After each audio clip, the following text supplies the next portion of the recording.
You're listening to the Experiencing God Day by Day podcast, brought to you by Blackaby Ministries International.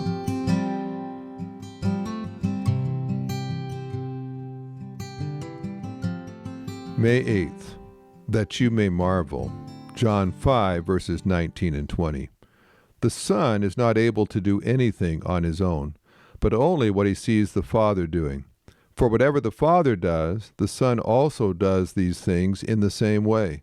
For the Father loves the Son and shows him everything he is doing, and he will show him greater works than these, so that you will be amazed. Jesus, realizing that his role was that of a servant, never sought to initiate activity for the Father. Matthew 20, verse 28. The servant never sets the agenda. The Master does.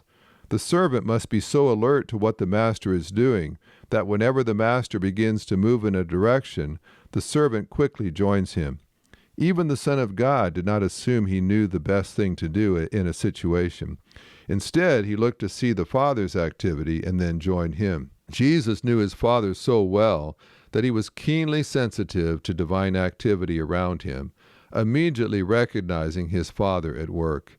It is possible for us to be so busy trying to bring God into our activity that we don't even notice him at work around us. He seeks to redirect our attention so that we might join him, but we tend to be self-centered, evaluating everything by how it affects us.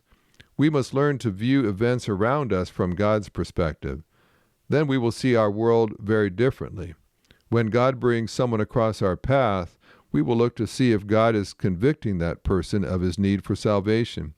Perhaps God is comforting someone in her sorrow. God might be encouraging your friend as she faces a challenge. We will then adjust our lives to join God as he works in that person's life. We ought to live each day with tremendous anticipation as we look to see where God is working around us.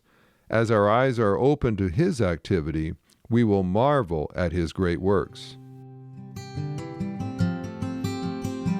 This podcast is based on the book Experiencing God Day by Day by Henry and Richard Blackaby, published by B&H Publishing Group, music by Mark Brown.